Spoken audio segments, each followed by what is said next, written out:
నమస్తే మధు గారు. నమస్తే అనిల్ సింగ్ గారు. ఫస్ట్ అండ్ ఫార్మోస్ట్ మా ప్రేక్షకులకి చాలా ఇంపార్టెంట్ విషయం చెప్పాలి.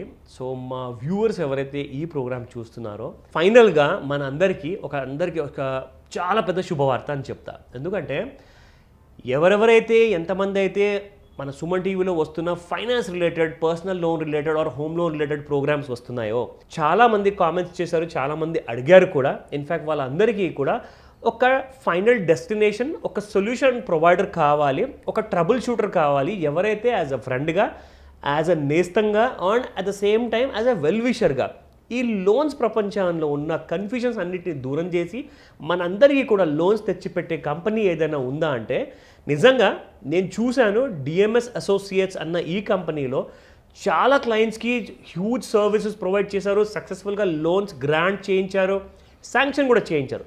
సో ఇక్కడ నాకేమనిపించిందంటే ఇలాంటి కంపెనీతో మనం ఇన్ఫర్మేషన్ అన్ని తీసుకొని మా ప్రేక్షకుల కోసం ప్రత్యేకంగా సుమన్ టీవీలో ఎవరైతే చూస్తున్నారో వాళ్ళందరికీ కూడా ఒక మంచి క్లియర్ పాత్ లాగా కనిపిస్తుంది. దానివల్ల ఏమవుతుందంటే మీకు కావాల్సిన ఆ లోన్స్ అన్నీ కూడా వితిన్ నో టైంలో వచ్చే అవకాశాలు పూర్తిగా ఉంటాయి. సో ఇందులో ఏంటంటే ఈరోజు నాతో పాటు ఉన్నారు ఫౌండర్ ఆఫ్ డిఎంఎస్ అసోసియేట్స్. ఎందుకంటే చాలా క్రౌడ్ ఉంది, చాలా బిజినెస్ ఉంది, and at the same time వీళ్ళకి ఇంత డిమాండ్ ఎందుకు ఉంది వీళ్ళ బ్రాండ్కి.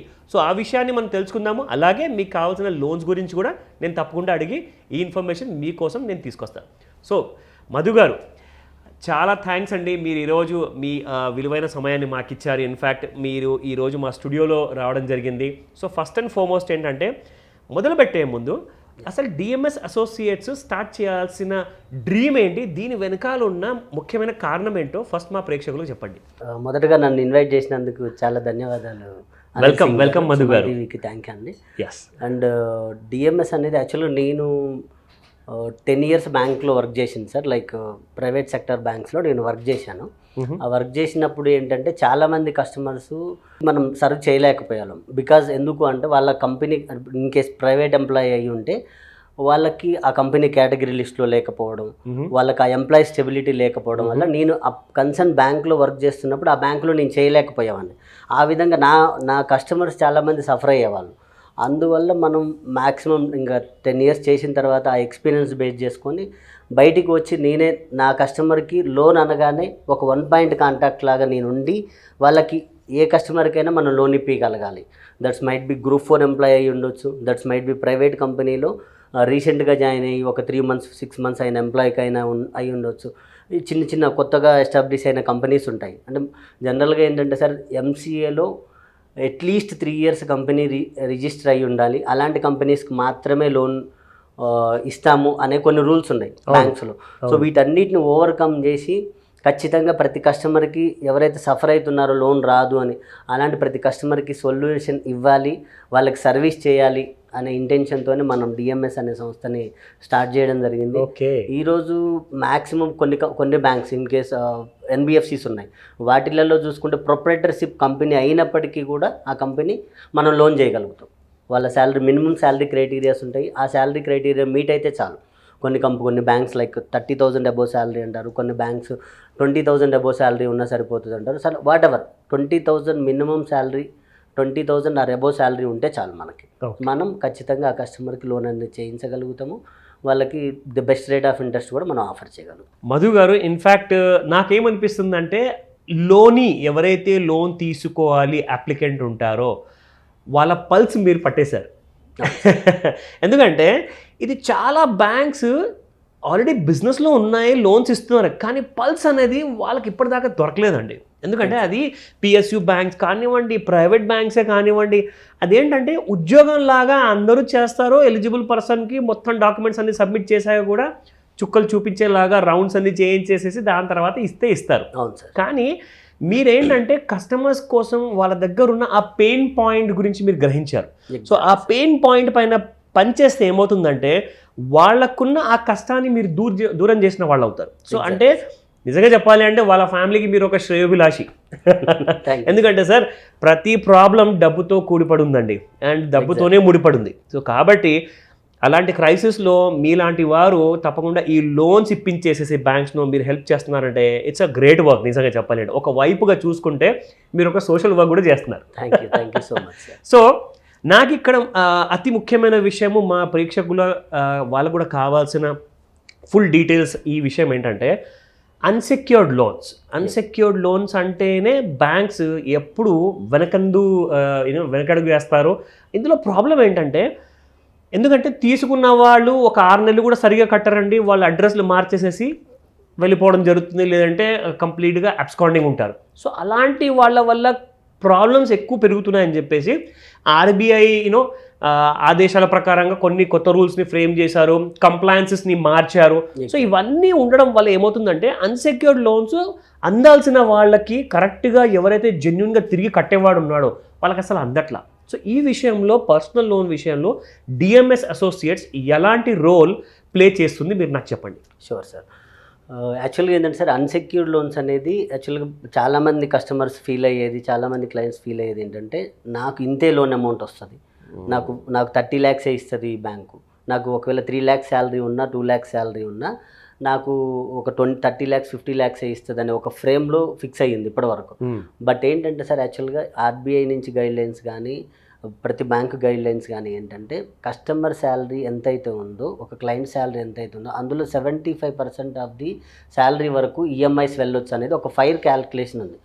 సో ఆ క్యాలిక్యులేషన్ బేస్ చేసుకొని ఇప్పుడు చాలా వరకు బ్యాంక్స్ ఏంటంటే మీరు ఎంతైనా లోన్ తీసుకోండి, బట్ ఓవరాల్ ఫైర్ అనేది 75% ఆర్ 70% క్రాస్ అవ్వద్దు. ఇంకొన్ని బ్యాంక్స్ 80% వరకు కూడా ఉన్నాయి, దట్ ఈస్ డిఫరెంట్. బట్ 70-75% అనేది on and average FOIR calculation. So for example 2 lakhs salary ఉన్న క్లయింట్కి maximum loan amount eligibility 30 lakhs అన్నది ఒక బ్యాంకు.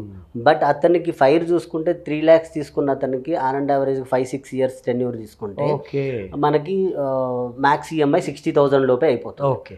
బట్ అతనికి ఫైర్ క్యాలిక్యులేషన్ 70% వేసుకుంటే 1,40,000 వరకు ఆయనకి ఈఎంఐ పేయింగ్ కెపాసిటీ ఉంది.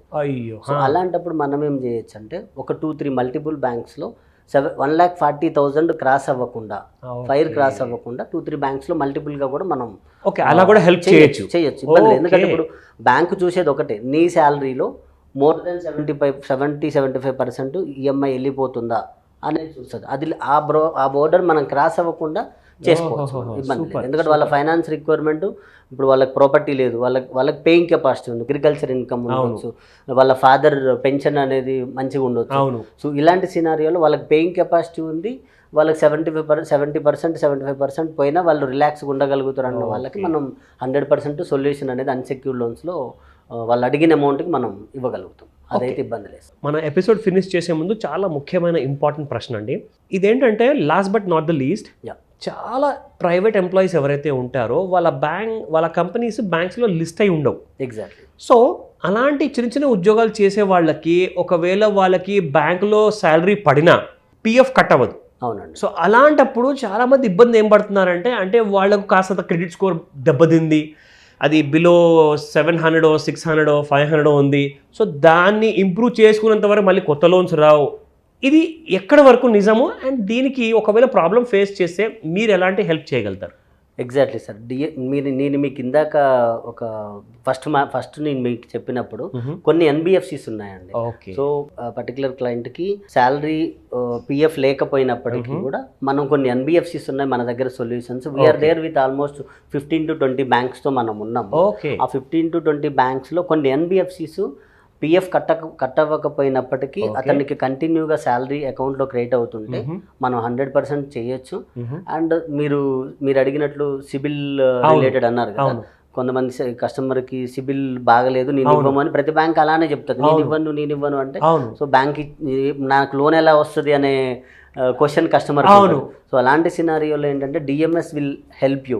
లైక్ అంటే మేము ఒకసారి మీ కంప్లీట్ సివిల్ని నేను ఒకసారి చెక్ చేసి స్టడీ చేసి ఏ బ్యాంకులో వస్తుంది, ఇన్ కేస్ ఇప్పుడు ఇమ్మీడియట్లీ మనం చేయలేకపోయినా విత్ ఇన్ జస్ట్ ఒక 1-3 monthsలో మనం దాన్ని ఏ విధంగా దాన్ని రెక్టిఫై చేసుకొని మనం ఎలా ఈజీగా లోన్ చేయగలుగుతాం అనేది కూడా మేము గైడ్ చేస్తామండి ఖచ్చితంగా. ఎక్స్ట్రీమ్లీ కన్సర్నింగ్ విషయం అనమాట. ఎందుకంటే ప్రతి చిన్న పెద్ద ఉద్యోగం చేసే వాళ్ళందరూ కూడా వాళ్ళ కళల్ని నెరవేర్చుకోవడానికి ఖచ్చితంగా ఒక సపోర్ట్ అనేది కొడతారండి. అది స్పెషల్గా ఫైనాన్షియల్ సపోర్ట్. సో లోన్ విషయానికి వచ్చినప్పుడు మీరు ఎంతైతే ఒక ఎక్స్ట్రా స్టెప్ తీసుకొని మరి మీరు సపోర్ట్ చేస్తున్నారో, ఇంత జనరల్లీ అంటే డిఎంఎస్కి తప్పితే ఇంకెవరు చేయలేరు. సో ఇది ఒక గ్రేట్ ఇన్ఫర్మేషన్ అండి.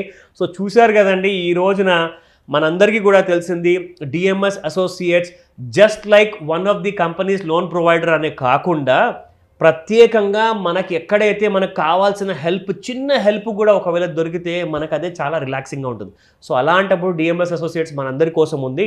అయితే మధు గారు, మా ప్రేక్షకులు ఒకవేళ వాళ్ళ ఫైనాన్షియల్ ప్రాబ్లమ్స్కి లోన్ అప్లై చేసుకోవాలి అంటే మీ దాకా పర్సనల్గా చేరుకోవాలి, లేదంటే మీతో కాంటాక్ట్ చేయాలి అంటే ఎలా చేయొచ్చు అంటారు? సింపుల్ సార్, మనం కింద ఇచ్చిన నెంబర్ ఉంటుందండి, దానికి కాల్ చేయండి. జస్ట్ 2 minutesలో మీకు లోన్ ఎంత ఎలిజిబిలిటీ వస్తుంది అనేది, మీరు eligibility as well as interest rate and processing fee అన్నీ మీకు ఇమ్మీడియట్లీ చెప్పబడతాయండి. That's very good sir. అసలు జనరల్గా అయితే గంటల క్యూలో నిల్చోవాలనుకున్నాను నేను. లేదు సార్, మనకి జస్ట్ మీరు కాల్ చేయండి, మ్యాక్స్ 2 minutesలో మీకు వాట్ ఎవర్ లైక్ అంటే ఎలిజిబిలిటీ క్రైటీరియా కావచ్చు, ఇంట్రెస్ట్ రేట్ కావచ్చు, ప్రాసెసింగ్ రిలేటెడ్ కావచ్చు, మీకు ఇన్ఫర్మేషన్ ఇస్తాము. దాన్ని బట్టి మనం మూవ్ ఆన్ అవ్వచ్చు అండి. ఏ బ్యాంకులో వస్తుందో కూడా అనాలిసిస్ చేసి చెప్పేస్తాం. Great sir, thank you very much Madhu garu. Thank you so much. Thank you so much.